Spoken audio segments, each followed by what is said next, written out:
Hey, Doug, the Fantasy Football Expo is this week. Is there any better feeling than getting together with friends you only see once a year? Absolutely. Making several of them feel miserable during the Kings Classic.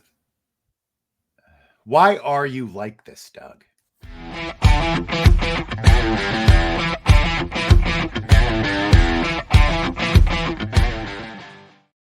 Some people will tell you to play it safe. We're here to tell you to go all out. Welcome to the All-Out Blitz. I'm your host, JJ Wenner, and I am joined by my amiable amigo, Doug Orth. Ooh. You're welcome, sir. And tonight we are talking about injuries and not in a superficial way, but as a means to make your own decisions about your roster, who you should draft and who you should avoid. To help us out, we are excited to continue a conversation that started at a Texas Roadhouse in Canton 2 years ago. He is a board-certified physician who specializes in injuries and musculoskeletal pain and likes to think outside the box. He has worked with top athletes across the spectrum to recover from and prevent injuries, and he does amazing work at Injury Experts and at Eternal VLT Pod on X. You can find him at Dr. Jesse Morse. It's Jesse. How you doing? Hola. ¿Cómo estás, mi amigo? Wow. It's we've already had a Christian McCaffrey injury. It must be the season must be back. Right? My injury list already has 25 guys on it, and they haven't even played a game yet. It's like the leaves changing in fall, right? That's how you know you're ready for the season. We're ready. The guy, there's a lot of guys we are injured that we don't even know about yet. Oh, I know.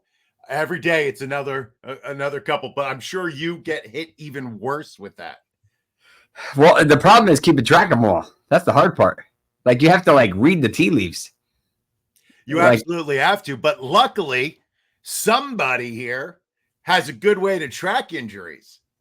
Thankfully, it's I try to do my best, but I still miss some of them. But that's just the nature of it. And then I take it a step further. I put it on a tracker. There's a free one, and then there's like a premium advanced one that tells you more stuff. And then I further input each of them into their individual player profiles, injury profiles. So that, obviously takes more time. And then I make those profiles searchable. So I have like a search engine for injuries on my site. So it's like which player in 2023, which running back suffered a high ankle sprain, and you can search, and then you can say, well, I just want the Browns. I want all the teams. I just want guys who missed 3 games. It's cool, but it's time consuming. A lot of work. Well, I have a question for you, and I always like to ask professionals this question. How did you always want to be a doctor? That's a good question. So I think so. My mom was we call a surgical tech, which means she hands to the tools to the doctors in the OR. And then, so she would tell me all the kind of cool stories. And then when I was 18, I'm from Massachusetts. I got into a really bad car accident on St. Patrick's Day. And I broke 4 vertebrae in my neck, and then I broke my arm in half. You could probably see the scar. I got 2 plates in my arm. So the empathy and the sympathy and just the entire body of treatment and rehab and everything kind of pushed me more so. I mean, I was already through high school, so I already had a foundation, but that it really embedded it. And then eventually, we made it to med school, and we made it to residency, and we made it to fellowship, and now we're 7-8 years out now. So when you had to choose your specialty, what made you choose sports medicine? So initially, it's kind of funny. I thought I wanted to do psychiatry. But then I realized kind of funny. I realized you kind of need to be kind of crazy to take care of crazy. And then, which sounds kind of bad, but it's true.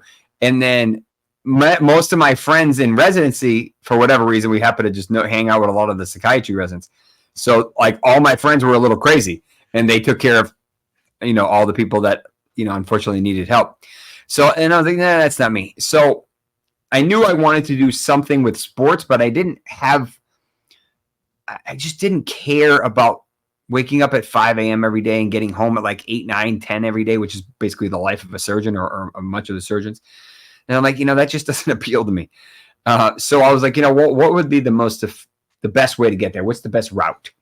So I ended up doing, and so you basically have internal medicine, you have family medicine, you have pediatrics, which is just kids, and then you have ER or emergency medicine. And ER is cool, but you really have to be ready for whenever. Like, I mean, 1 minute you could be, doing nothing, and the next minute there's 3 gunshot victims coming in the door. Like it's literally crazy. So I was like, yeah, that's not it. And then internal medicine only takes care of adults. They don't take care of kids or OB.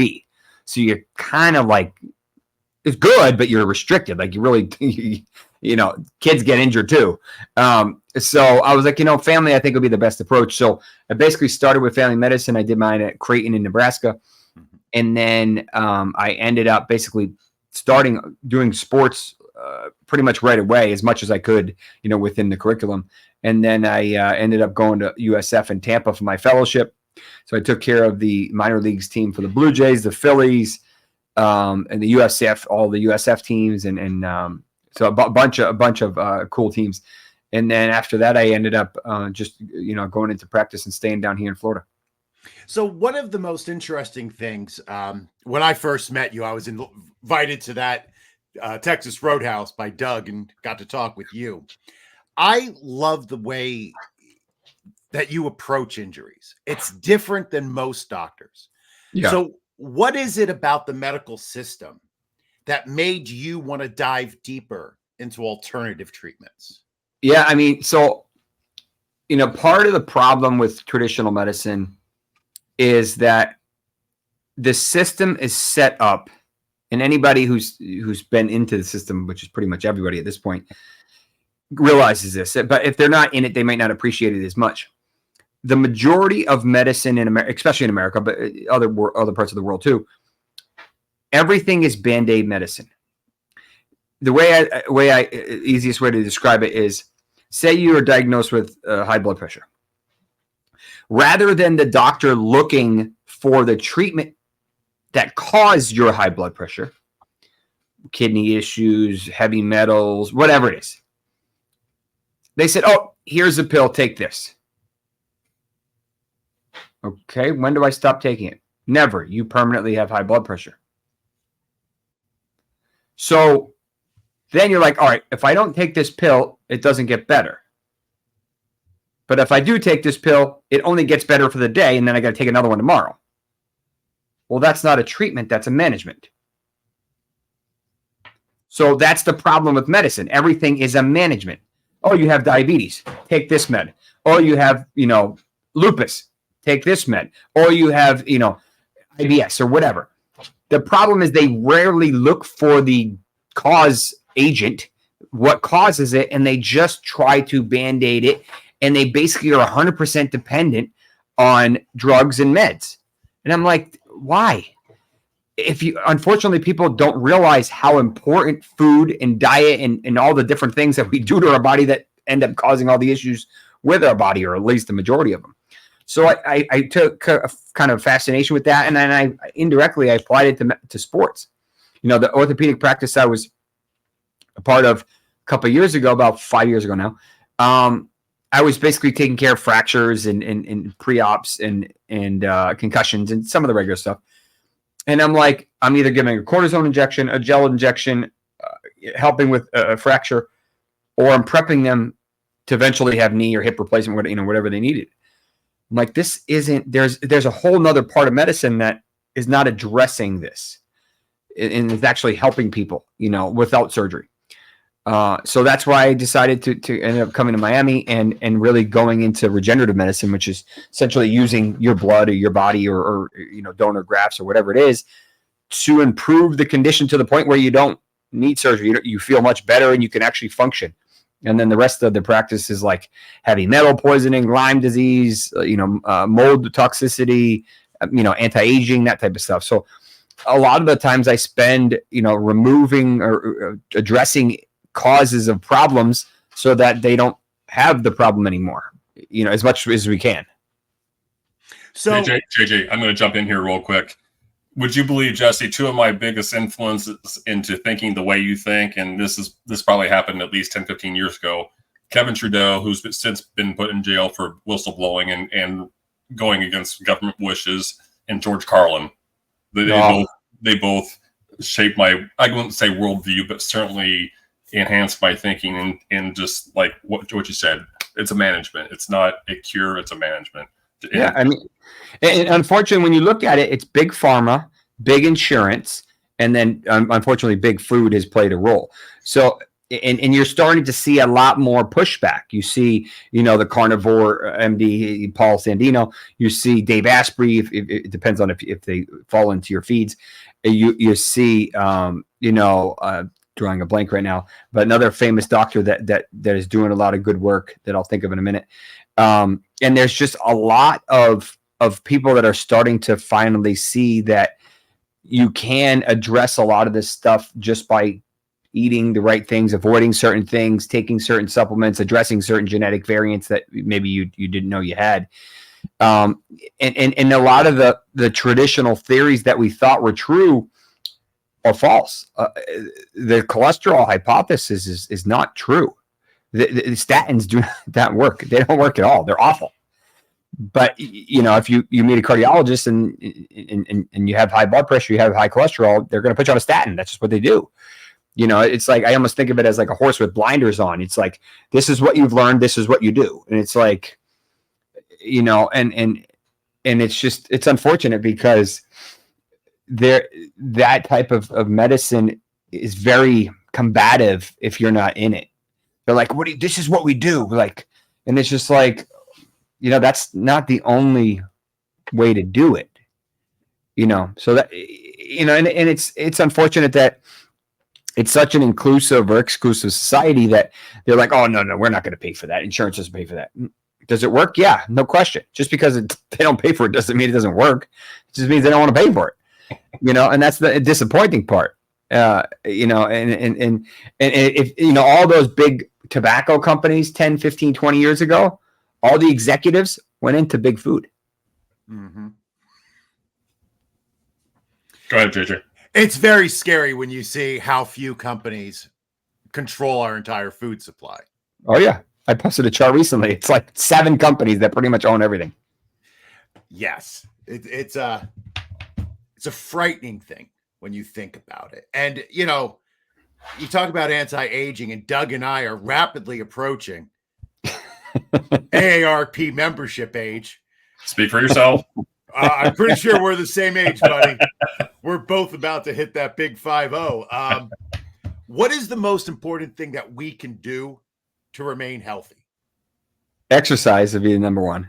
If you had an anti-aging pill, it'd be exercise, literally.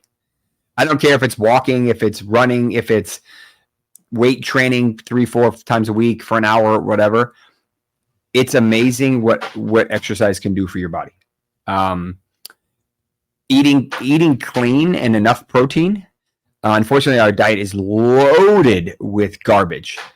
There's a ton of mercury in fish, a ton. There's a ton of arsenic in rice. There is a ton of glyphosate and a bunch of different pesticides in many of our foods, especially our fruits and vegetables, unless you buy USDA organic. And gluten is no longer the same molecule, so it's super inflammatory. Dairy is really inflammatory for most people, especially the way they process it. And a lot of the different oils that they cook with are not even real oils. They're like, breakdowns of other things that they just like, oh, we can make money off this. So they basically put it out, and their body's like, what the hell is this? So when you start removing all this stuff, not only do you feel better, but a lot of your issues go away because they were kind of indirectly causing it. Yeah. And there's a couple supplements that I would recommend for most people. A good quality fish oil. Kirkland makes a good one. I love curcumin, which is turmeric, the pure form of turmeric. I use a brand called VitaCost that I get on Amazon. Magnesium, super important. Vitamin D3, vitamin K2. Those two often go together. There's more, but those are a couple of the main ones. And a lot of the times we're just deficient. Vitamin C, we're super deficient. A big problem. So a lot of people just don't eat the right way. They're eating a lot quickly. They're eating a lot of processed and ultra processed foods. If you can't read the package and you don't know what any of it says, you probably shouldn't be eating it. You know, I try to tell that to my students when they roll in with a Monster energy drink and a big bag of Takis for breakfast. Not exactly brain food, kids. Not exactly brain food. All right. Well, before we get to football, I wanted to quick take a word from our sponsor. And if you haven't checked out the new IDP Plus website, you are missing out. The team did a complete overhaul of the website, and it is nice. Head over to idpplus.com after the show, check out the website, take advantage of the special membership offers, and start your march towards fantasy football greatness today. The link and details are in the show description. All right, Jesse, let's get down to business. So when it comes to football, there are certain injuries that cause alarms to ring in my head. For me, it's like preseason hammies, plantar fasciitis, a Liz Frank. For you, what are the injuries that set off the alarm in your head? high ankle. That's one. Hamstrings are frustrating. The ones that aren't season-ending, right? Your ACLs, your Achilles is pretty straightforward. Calves are more annoying than concerning. Hamstrings are a pain in the ass, right? We saw that last year, Aaron Jones. We saw that the year before with Julio Jones, with Christian Watson, Dolchik. Several guys that just couldn't turn that corner. For the most part, concussions aren't overly concerning anymore. It's pretty rare for a guy to miss more than 2 games with a concussion. A serious injury, but in terms of fantasy, not overly concerning. Those would be the main ones. Pec tears, usually defensive injury. We had one Mosley this morning. Kraft for the tight end for the Packers is coming off of one. So those are kind of a pain. They take, because the problem is the pec inserts over here, so the guys try to tackle and it gets pulled and it pulls it off, and then it takes 4 to 6 months to reattach it. So because it needs to be able to handle that load again. We saw TJ Watt a couple of years ago with that. Like they're big injuries. Groin injuries are more annoying. They're pretty annoying. But they suck at healing. But in general, guys usually try to kind of play through them. Those are the main ones. There's fluky injuries all over, hip injuries and weird knee stuff. But for the most part, they're pretty straightforward. So I know that they're moving on to like ACLs. There's been a ton of progress in rehabbing from ACLs. But for certain players who have multiple injuries to the same knee over time, does that impair their recovery? If you tear the same ACL twice, is it harder the second time? Yeah, the data is usually not as good. There's not many guys who have torn their ACL twice, the same ACL twice. And a lot of times it's hard to confirm this, as you can imagine. Tajay Spears actually doesn't have an ACL on one of his knees. I think it's his right knee. Zamir White has torn both ACLs. Yeah. And Nick Chubb surprisingly didn't tear his ACL the first time by the grace of God, but he did the second time. I'm sure there's defensive guys, but I don't know all of them. But it's pretty rare. Deshaun Watson actually tore both ACLs. But in general, it's not super common because it just takes a lot out of you. The only thing worse than an ACL, in my opinion, is an Achilles. Achilles are just friggin' awful. They are just they're life changing. It's for explosive guys. Pretty much everybody except for a quarterback. They're never the same. They're never the same, and it's just unfortunate. But yes, the ACLs for the most part, they do well. Ideally, you want a clean, isolated ACL, basically meaning no other ligaments. But that's not always ideal. Like, I'll give you two examples. One, and the other thing about it is timing. When did it happen? So TJ Hawkinson, really late. He didn't have surgery until almost friggin' February. Like, that's a long imagine friggin' Mike Williams in whatever, September, whatever month it was, versus 5 months later in almost February. Like, that's a huge swing. And then you have the complicated ones like Nick Chubb. Nick Chubb tore his ACL and his MCL and a bunch of other stuff. But and the problem is when he tore his MCL, which is this one on the inside, he tore it off the bone. Now, why is that important? If it was just a partial tear, which is likely what Hawkinson had, he had an ACL and a partial MCL, whereas Chubb had an ACL full thickness MCL. Now, the difference is you can't do an ACL reconstruction initially if the MCL is fully torn because the knee's not stable. So you have to do the MCL first, surgery, wait 6-ish weeks, and then do the ACL. Chubb had a 2-stage approach by Dr. Vuz, who's I think he's the Steelers or the Browns team doc. And that obviously delays, right? Because it's just not only are you preparing for the first one, but then you have to, wait for the second one, and then you really start. So that's part of the reason why I don't think Chubb's going to be ready for week 1. I really don't know when he's truly going to be ready, because he was delayed by a second surgery, and because of how complicated his injury was. And the crazy part was, if you want to see a gnarly injury, go back to his knee injury at Georgia and try to figure out how he didn't tear his ACL then. But he tore, I want to say 2 or 3 ligaments without looking at my notes. The first time, those were surgically repaired. He tore those again. Like, it's hard to tear a surgically repaired, ligament. So that gives you an idea of the force that it took to tear it. So that's kind of the difference.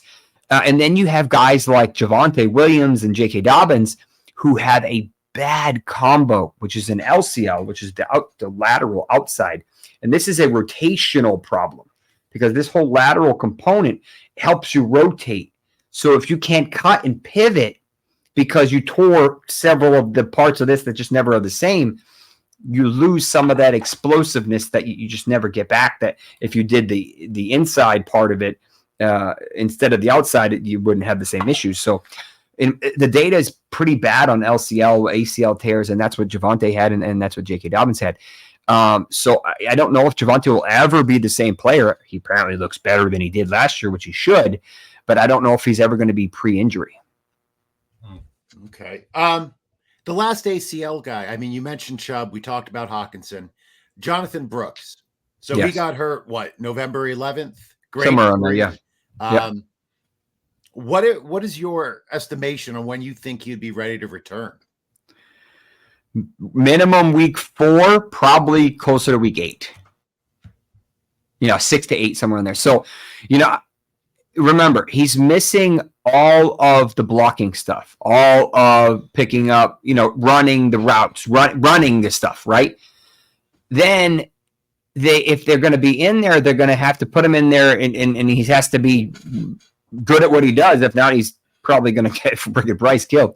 So so they're not just going to put him out there in week 2, 3, and whatever. It's like, oh, go, you're getting 30 touches. I don't think so. So I think they'll probably do a little bit of a split for a couple of weeks. So it's like, and then if he has a setback or anything, it's like we just lost half a season. So I don't think they'll redshirt him or anything like that. I think that's silly. But people that are expecting a monster season out of him, it's always possible, but I don't know. Like, maybe he's ready to rock by week 10, 11, and but where you have to draft him, or at least you did have to draft him, that's kind of a long time to wait. I think everybody expects Carolina to be better this year, but just let's go with your most pessimistic timeline, and let's say week 6 to week 8. Okay, that puts us already into early November. Now, let's say Carolina is, in December somewhere around 5-8 and has no chance of the playoffs. There's every reason to believe that Carolina is going to, I won't say it redshirt them at that point, but certainly back off of them. So now you're getting 4 games from your 8th round pick or your 9th round pick, essentially. Yeah, and that's then a real possibility. Or he tweaks something, and they're like, "Hey, I'll just put him on IR." Yeah. Again, the second time you go on IR, you're done. That's it. You're done for the year.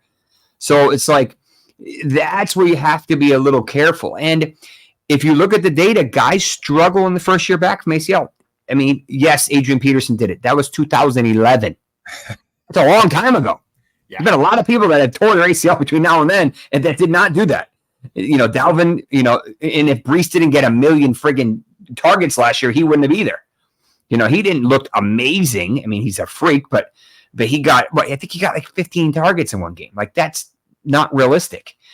So, Javonte obviously didn't look very good. Dalvin didn't look very good. Saquon didn't absolutely tear it up when he had his. So it's like, it's okay to be, normal in your first year back. It takes time to trust that stupid knee again. Man. Well, let's move on to a tougher injury. The Achilles, the aforementioned. So I'm a Jets fan. So I've been dealing with me too. I've been dealing with Aaron Rodgers going off about his alternative treatments. Is repairing an Achilles standard? Like, is there one type of surgery that's done? Or? No, there's 2, or really 3. So on a side note, there's I don't think it's an autobiography. It'd be a biography by Ian O'Connor coming out about Rodgers, and I have a clip in it talking about his stem cells because I have inside info about what Rodgers did. I didn't do it, but I know who did it. But it's FYI, so that should come out in the next month, I think. To answer your first question, they used to do what we call an open. I have here the Achilles isn't on here, but you get the point. They used to basically cut it open and then basically pull it together, suture it, for lack of a better term, and then that's it. Then they did what we call mini open, which is like a little small slit, kind of go in. Now they do, or a lot of people still do that one, but now what they did on Cam Akers and likely on Rodgers, and probably Cousins too, is they go in with what they call a pars, which basically means they sew it and then they kind of sew it again. So it's like double reinforced. It's called a speed bridge. And then eventually, I did one of these this morning, you go in there and then you inject everything again with stem cells or PRP, whatever you're doing, and it will reinforce the tissue even further. So that's ideal. That's an ideal situation. But the problem is you have a lot of compensating injuries. You can't really use that side for 3-4 months. So what side are you using? The opposite one. So what happens? The opposite one gets weak. And what happens? Cam Akers, Marlon Mack. You have a tearing of the opposite side because you're compensating. So I hope, obviously, that isn't the situation with these guys. And the crazy thing about it, Rodgers will be fine. Could he have come back last year? Probably. Would he have been super mobile? No, but he didn't really need to be. It's his lead foot, meaning it's not his power foot. He still has it up here for as much as he does. And then he still has, in terms of how crazy he is.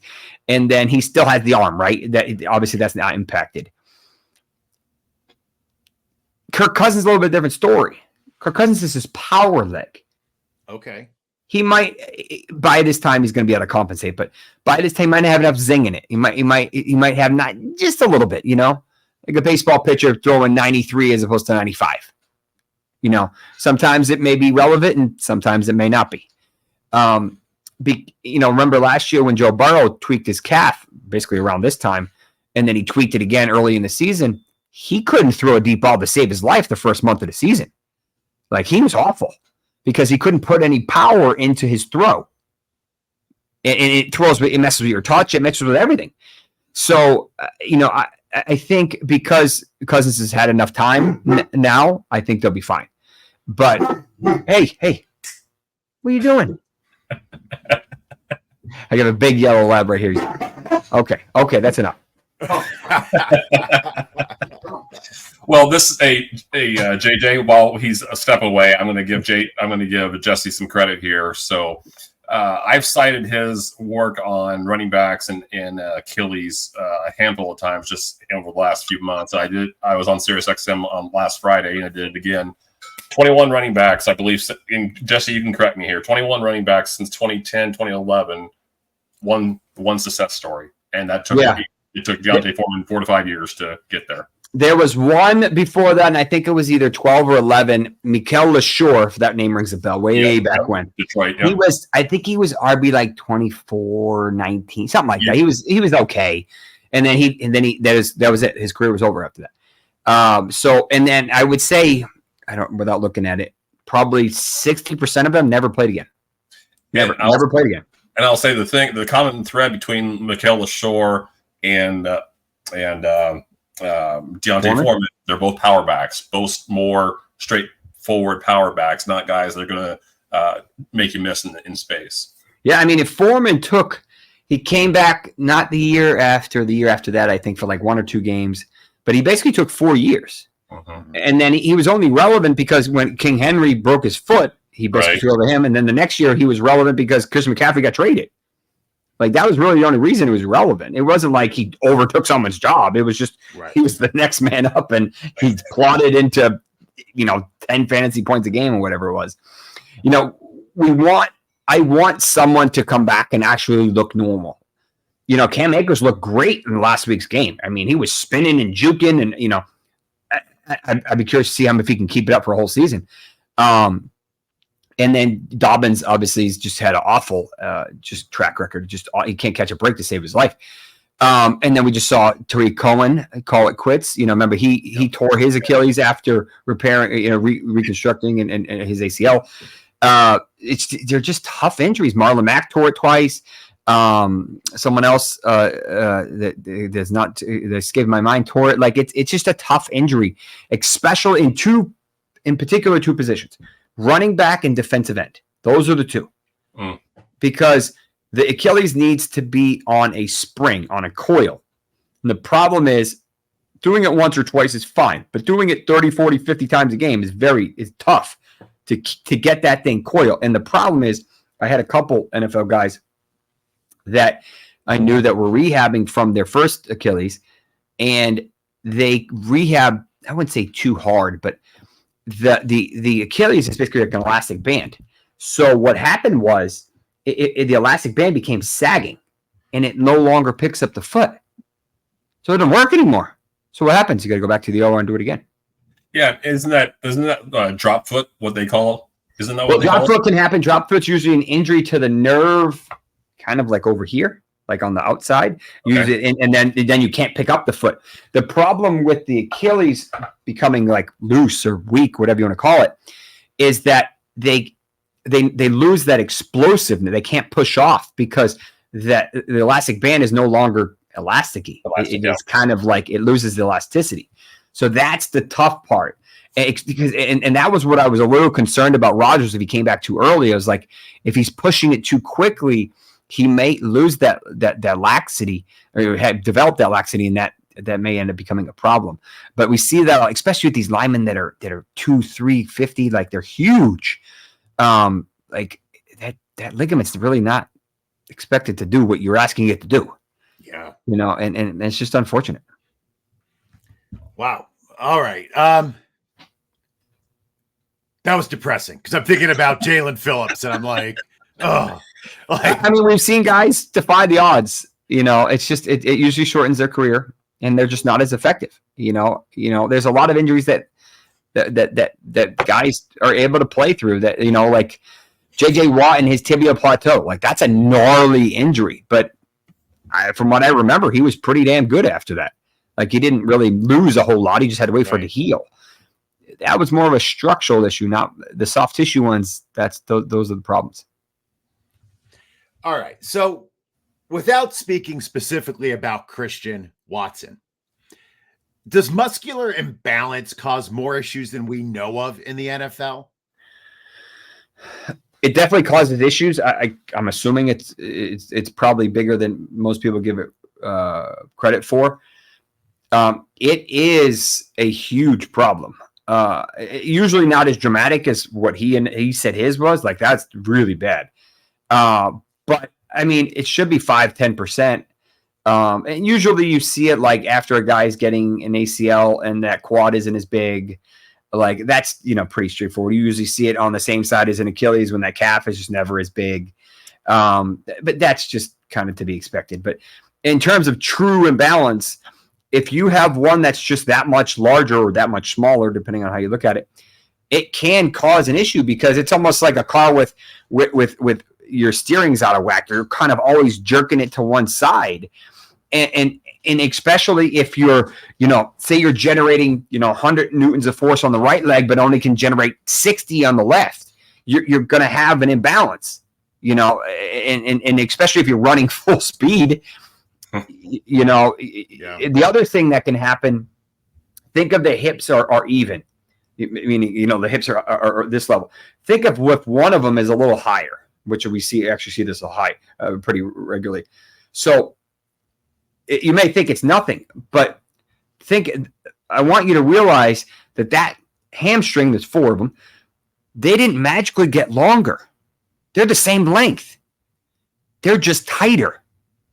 So what happens? You're already predisposing that hamstring to more tightness before doing anything. So now it's already at a higher risk, right? So it's subtle things like that. And then now you can rotate the hips. So now you just added another element of physics. So it's some of these subtle things that end up causing, issues and injuries. I mean, these guys are getting hit all the time. I mean, they get banged up. And unfortunately, sometimes they can't, unwind their body to how it should be. And that ends up playing a huge problem. So, long-winded answer, yes, there are some weird intricacies that can happen. Jesse, so there are a handful of receivers who are not coming off significant injuries, but are still players we need to monitor as a result of early camp injuries. I'm going to ask you about 2 of them, Puka Nacua and DeAndre Hopkins. Yeah, so I just took a picture of this because I haven't had a chance to fully review it yet. Underdog just posted something about a half hour ago that head coach McVay said Puka Nacua's injury. It's the first time we've had clarity. Initially, it looked like a PCL sprain, but the video is very quick and very poor. He said, quote, really just had a little bit of bursa sac, kind of burst it. It's just going to be week to week with him. Nothing serious, nothing structurally. So this isn't a straightforward. I know it sounds like a straightforward answer, but it's actually not. Because the question is, where is the bursa sac? If he's talking about a Baker cyst, which is a bursa in the back of the knee, usually they don't have them at this age. That's pretty rare. And that isn't a big deal.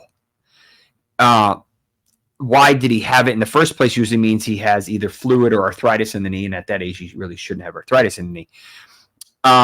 If it's a bursa sac for the patella, which is underneath the kneecap, then it's a little bit of a different story because that causes another set of problems. So that made things more complicated than I was prepared for. So now I need to figure out what the hell he's talking about. Initially, I was thinking that he dealt with a PCL sprain. So the PCL is the other ligament in the AC that crisscrosses with the ACL that is responsible for making the knee taut from the back. So basically meaning if the PCL is sprained, this will sag. So your knee will sag. And basically what happens is think of your knee as a bar stool. Now loosen 2 of those bar stool legs and try to sit on it. You're going to be like, that's what happens with a PCL sprain because the stability factors are gone. And these are really annoying injuries. This is what Lamar Jackson had a couple years ago with that bad knee injury. This is what he had. He had a bad PCL because what happens is he landed directly on his knee like this. Boom! And he sprained the PCL. So the knee would basically just sag. And the problem is you're trying to run, but your knee is like a drunk guy. It just doesn't want to cooperate with where you're going. So if that was the injury, you try to run, routes on a dime and cut better than the DB and where the ball is going to be when knee that's not exactly cooperating. So that's why I'm like, you got to be careful. I still have to figure out what the hell he's talking about. But in general, that was my initial thoughts on Puka. And for his price, I'm a little concerned. Yeah. I was asking about DeAndre Hopkins. Anything you have to say about DeAndre? So DeAndre, that kid is a man. I remember messaging him years ago, and that kid would not miss an injury to miss a game to save his life. Like, he played through everything. He had rotator cuff repairs after the season. Like, he played. There was nothing that was keeping him out of the game. He was running a route on the field, and he had tape on the knee before they announced the injury. And they had a little tape up here and a little tape down here. Then they said he injured his knee. I think it was his left knee. And he's going to be out a couple weeks, but he's not having surgery. So the way I translate that is there's really only a couple things that applies to. The most likely is an MCL sprain, probably a grade 2 because of the timeline they gave. That's a partial tear of this. The problem with this is whenever you want to cut to the outside, you need to pivot hard and then transfer the energy. Well, that's what this ligament does. Also, when do we get tackled? On the outside of your knee. Well, what takes the beating? The inside. That's what the MCL does. The MCL attaches to the meniscus and also protects the ACL. So if you return too quickly, you can make the ACL vulnerable. And, this is something Aaron Jones has probably had 5 of these. Like, he has this every other year. He's had a ton of these. Some other guys too, but he's the one that comes to mind. And the problem is it just scars up. So it's never really as strong as it was pre-injury. And if he didn't tear it off the bone, because if he did, his season would be done, then it means it's pretty much partially or injured a little bit. Maybe he tweaked the meniscus a little bit as well. So I have some reservations that 1 tackle, 2 tackles on that knee, and he may be hobbling again. And he may try to play through it, but he played through a high ankle last year. Like, he's just not going to be the same player when he's banged up. So it's just unfortunate, and I didn't mind him in his ADP. I didn't think it was bad. But this one, if this is what I think it is, this will linger. All right. Well, Jesse, I purchased your draft guide this afternoon. I'm looking forward to diving into. Oh, you're welcome. It's diving into it over the next few days. Took like a cursory tour through it, but can you tell me a little bit about its genesis? Yeah. So I've been doing this. So I started doing injury stuff in 2016 or 17. I think it was 17. I was in residency still. And then we were, the fantasy doctors. And then I want to say it was 2019. I still have it on my computer somewhere. I was like, you know what? I kind of need to write something to give you an idea of like all these injuries these guys are coming off of, like who's risky, who's good, and then I started accumulating a database of all these guys' injuries. Kind of like Draft Sharks does, but it's written by a doctor as opposed to whoever writes that one. And they do a good job, though, for what it's worth.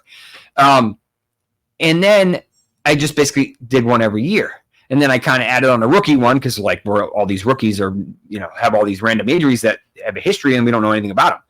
It's like, it's not like they just come out of fresh and now they're brand new players. Like, look, Brooks has coming off an ACL. Eric All has an ACL. So I had like a mini, rookie one. And then one year, I don't know if it was 2 years ago, 3 years ago, whatever it was. Oh my God, I felt 500 hours or something. It was like friggin' monster. And I was like, that was stupid. It was great, but it was ridiculous. Like, it was a friggin' novel. And I was like, no one's going to read this thing. It's insane. But so this year I didn't plan on doing one. And then I was like, you know what? That's just how I prep. Like, I might as well just freaking write the damn thing. So I didn't go as crazy as I used to go. I have a couple main sections. So I have kind of I do quarterback, running back, wide receiver, tight end. Unfortunately, the IDP guys have to struggle. But I pick like the top 15 or 20 guys that I kind of want to focus on. I don't have to cover everyone. Sometimes I do, just because it's helpful. And I just basically say, like, hey, this guy had this injury. Like, for the most part, he plays through injuries, or, this guy struggles with this type of injury every year. And like he has a low injury risk or a moderate injury risk or a high injury risk. And I correlate that with predominantly missing games. So it's like low is like unlikely to miss more than 3 games. Nothing's perfect. Fluke injuries happen, but that's kind of a gauge. Moderate's like kind of like your 4 to 6. And then high is like, I don't know if this guy's going to play more than 8 games. Like he's just high risk. And you have your fluky injuries that happen, and you can't predict those. But for the most part, we've had some guys that just were perfect, hit the nail on the head. And then I do like, hey, these are the guys I would target. These are the guys I would avoid at their ADP. These are my sleepers that I personally like. And then I do a couple sections on like the rookies, like, hey, this is this rookie injury, or this is what the rookie data shows. And then I have some sections on Achilles, and I have some sections on ACLs. I'm working on one now. Scott Barrett of Fantasy Points asked me to work on it, or asked me a question. So I was like, might as well just write the whole freaking thing. Tight end ACLs. And I'm sitting there and I'm going, my database has 3. I'm like, this is ridiculous. How is that possible? And I'm going back, and there's not a lot of like high end tight ends that tore their ACL. There's Gronk. Mm-hmm. There's Hawkinson. There's Hunter Henry, and then there's like 2 more. That's it. That's it. There's not, and I have like 30 more, but they're all blocking. They're all like guys I never even heard of. So it's like, I mean, yeah, technically they're relevant, but like they get 3 targets a season. Like, is it really relevant? So, like, and the only one I can, because the reason why I'm doing it is for Hawkinson, but the only one I can compare it to is Gronk. I mean, because he's kind of the only one of his ilk. And Gronk suffered it a little bit earlier, but he came back and he played like 15 games or 4. Like he had a Gronk season. He had a ridiculous season. So it's like, okay, is that possible? I think times have changed. I think Gronk's kind of crazy, so that may play a role in it. But in general, sometimes I'll just kind of go down a rabbit hole. I did one a couple of weeks ago that was like, how often do these running backs play? Like, what percentage of games do they play over the past 5 years? And then I made this crazy chart, and I realized that Dobbins has played in 48% of his possible games. And then I realized like McCaffrey somewhere in the 70s, because of his crazy 2020 season. But and then like Najee Harris has never missed a game. He's played in every single game. Rashad White, James Cook. The only 3 that have played in every game. So there's certain players that just avoid injury. They're just really good at avoiding injury. There's other guys that, James Conner misses 3 to 4 games every season. It's just how it is. So, I have these little charts that I kind of make for myself, and then I just basically share them. But I'm not trying to make money per se. I just don't really like working for free anymore. So I put like, $10 or $5 or something, like whatever, just to give people a competitive advantage. For getting it versus everybody getting it. No, one of my favorite things that you have in there is you have your rankings, and then next to each player you have your injury alert. Yeah. And it just makes it so much easier to have it all in one spot. I thought that was a great feature. Yeah, I did that. I think I did that last year. I'm not sure. And I change it like I don't say every day, but probably most days. Like today, McCaffrey, I already had him drop, so I didn't need to change him, but I would have if I didn't. I changed Puka yesterday. So like I try to be on top of it. It may take a day or 2 to get there, but in general, yeah, that's like what I call my cheat sheet. It's like if you needed everything in one spot as a quick reference, what would it look like? And it's not perfect. I have a tendency to think more PPR than most people, so that's kind of what I rank mine. But in general, you kind of get a gist of things, and nothing's perfect. But you look at Daniel Jones, he can't stay healthy to save his life. And then you look at, you want to see the craziest injury history you've ever seen. Look at Matthew Stafford's. Holy Jesus. Yeah. And then he went like 270 games without missing one. I'm like, this is like, it's crazy. So, that type of stuff, but sometimes going back too deep, it kind of, it it clouds your judgment, and you almost be like, just what about the last 2 years? Like, and so that's when I try to kind of hone in. All right. Now, what we were afraid of is happening. We have gone way too long, and we haven't even got to like half of the questions. So we're going to turn this into a speed round. That's because besides being our go-to source for medical information, you're a heck of a fantasy player as well. I try. So I've been doing it for a while. I always like to get your take. So I'm vacillating between two players, Tyjae Spears, Tony Pollard. Who do you like?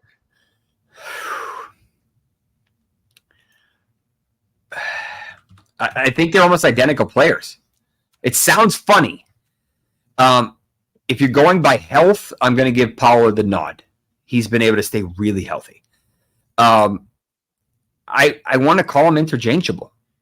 I think Pollard is probably going to get a little bit more work, but man, Spears is nasty in the open field. Like, he is a problem, and he doesn't have an ACL. So he's what we call an auto fusion, meaning his knee just kind of fused up and he just able to power through. I don't know how long it's going to last, but I like them both. I actually have both of them on my targets. It's just kind of, I wouldn't take both of them, I think, because then it becomes a problem. But, whoever gives you a better value, I guess is probably the best way I would put it. You spoke about Christian McCaffrey and his calf strain. Assuming it's a grade 1, what are the chances he aggravates the injury, even if he gives it the customary 2 to 3 weeks to heal? And where are you comfortable drafting him now? So this is the third time that we know of that McCaffrey strained his calf. He missed the last game of last season, and he suffered one and struggled through the divisional round the previous year. So we don't know if it's the same calf, obviously, or if it's other calf or both calves now or whatever. Calf strains are notorious for re-injury. But for running backs, they do okay. They end up doing pretty good. It's kind of funny, but Injury PT earlier was tweeting out the data from a study that was from 2017, so it's a little old, but the average was 2 weeks up to basically 5 weeks or 4, depending on when the game fell. Most of the time, I'm not overly worried. I just have this gut feeling that something's going to happen to McCaffrey this year, and he's going to disappoint. So, he burned us for a couple of years. He came back and smashed and did the naysayers right or whatever.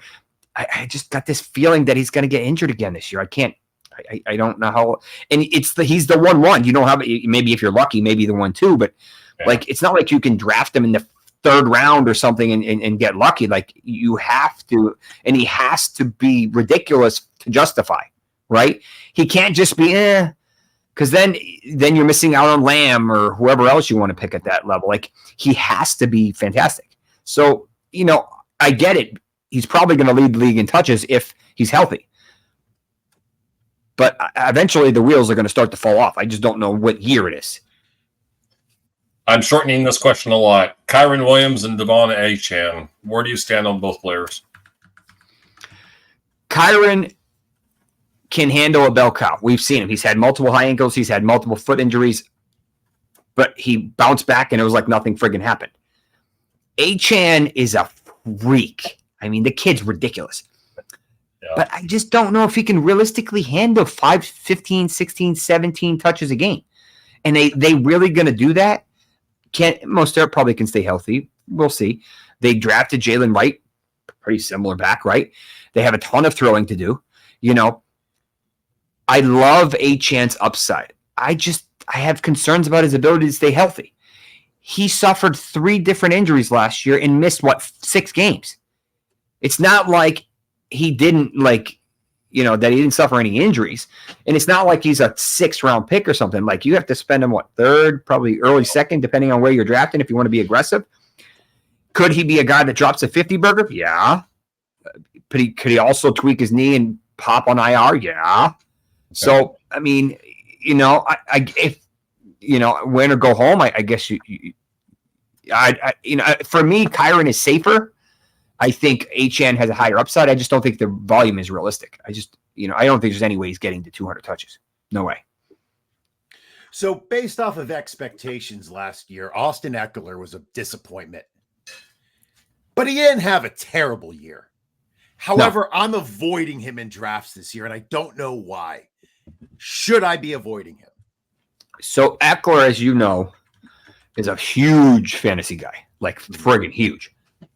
And I personally think he has a chip in his shoulder now. I just got this inkling that like it's like, oh, you don't think I can handle the volume? Oh, you don't want to pay me? Like, all right, I'm going to prove to you that you made a mistake. And I like Brian Robinson Jr. He's a good back, right? He's a solid back. But Ekeler is a friggin' monster. Like, he had a high ankle in week 1 or 2, whatever it was. That derailed like his first half of the season. What you have to understand with high ankles is that it's a rotational injury, meaning you can run straight, but you can't cut. Cutting is the problem with that part of the ankle. And I mean, Kamara told me it took him 6 months to get back. Like 6 months to finally feel normal again. Like, so I'll give him a pass. If it was at the last 3 games of the season, would he really have cared? I mean, maybe if you're in the championship, but it was just unfortunate because it was at the first 3 games of the season and end up derailing the season. So for his ADP, if you're in a PPR league or you're looking for a flex, like the pedigree's there. I mean, Jaden Daniels could be an absolute problem. Like I almost like him more than Anthony Richardson, regardless of ADP. I mean, that kid is talented. He's got a friggin' cannon. Well, speaking of Daniels, he's one of the 2 guys. I'm not a big fan of the term draft crush, but he might be one of the 2 quarterbacks nearing that status. What do you think about our guy, Anthony Richardson, and Jaden Daniels? What does your intuition tell you about each guy? So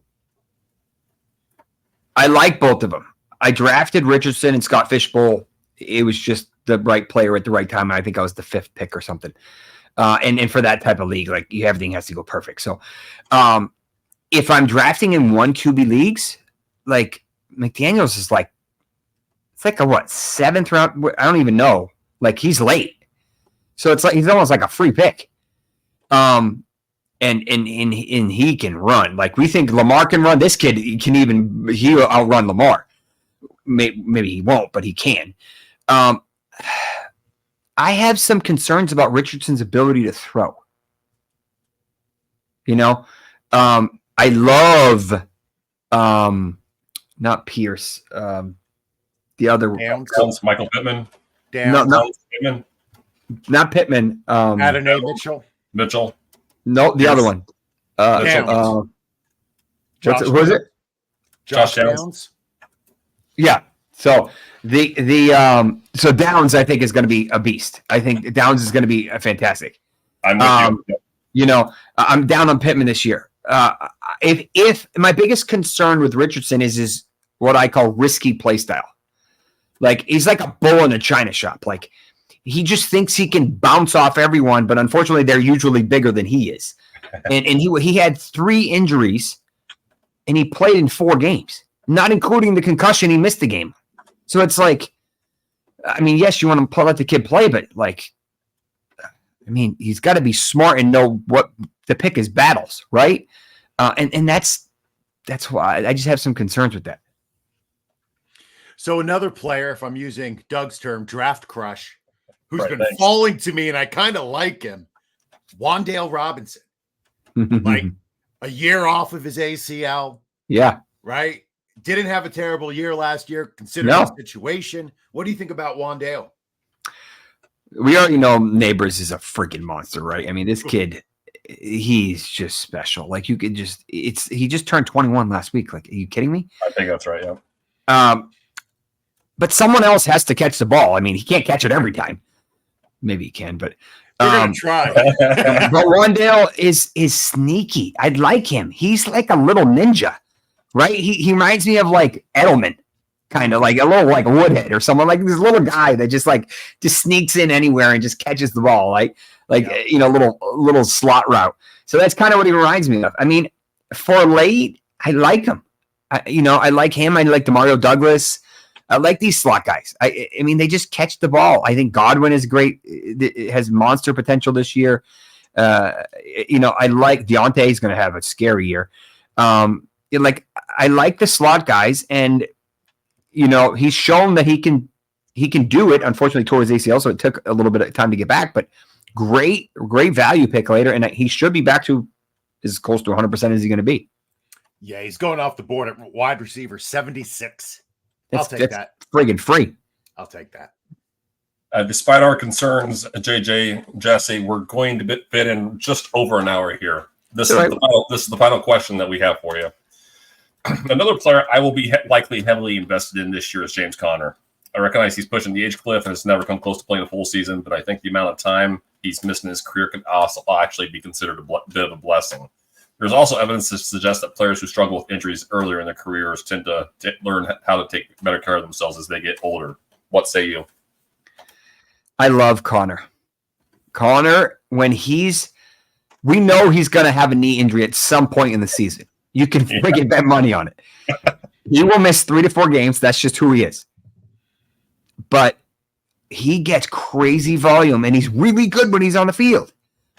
And we heard Coach Speak, Index, shout out to him, on whatever day it was, with the Gannon, I think it was, basically saying Trey Benson's got a lot of work to do, and he's just a backup. Like, he's just, maybe he'll be relevant at some point this year, and but I don't think he's going to be pushing John Conner for his job, at least in the first month or 6 weeks, assuming they're both healthy.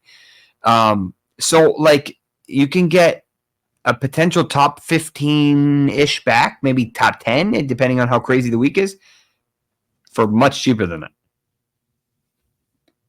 Based on the clip, and I know it's training camp talk and everything, based on the clip I heard probably about a week ago, Imari DiMarcado was the presumptive number 2 in the rotation right now. So I'm everything you said, I think I'm in total agreement with on Conner. Yep.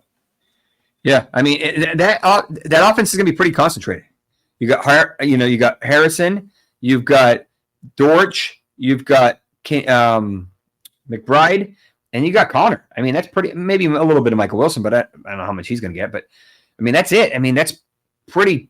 Dortch is probably not going to get a whole lot of love either. So you're pretty much got 2 receivers and a running back. That's it. That's pretty much going to be it. And Kyler's a nice value this year too. Yes. I mean, I expect the numbers to bounce back for the rushing.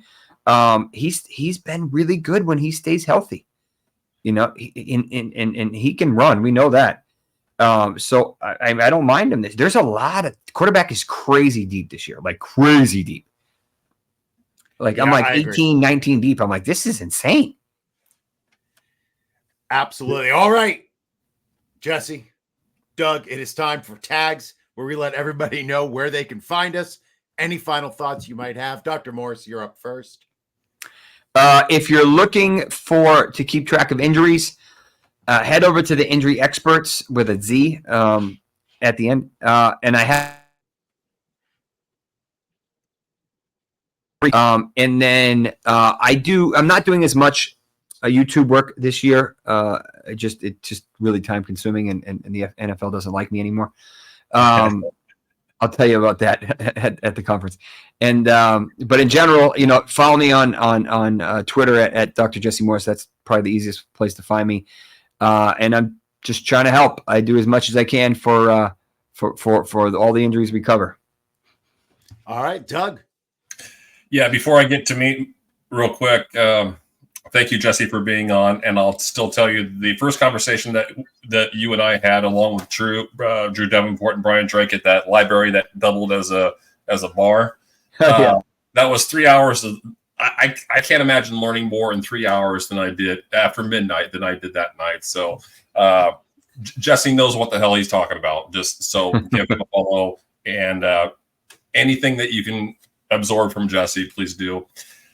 As far as what's concerned with me, the big board just hit today. It's a culmination of 6 weeks of, actually probably more than that, but 6 weeks of intensive work in studying individual matchups, projecting statistics, which is what we do in the fantasy industry. But that hit the site today. Please check it out. Top 200 PPR, and I will be updating that. I'll be doing 4 more half PPR, non-PPR, FFPC, and Superflex over the next 2 weeks, and then I'll do it again the following 2 weeks. So please check that out over the course of this month. All right. I'm at JJ Wenner on X. Thank you, Doug, for all of your work. Thank you, Jesse, as always, for taking time to come on. Make sure you're going to the Injury Experts with a Z.com. Check out all of his work. Get the draft guide. It's well worth it. I'm looking forward to seeing you in Canton. And thank you for tuning in. And remember, when in doubt, go all out. Boat drinks, my friends. Boat drinks.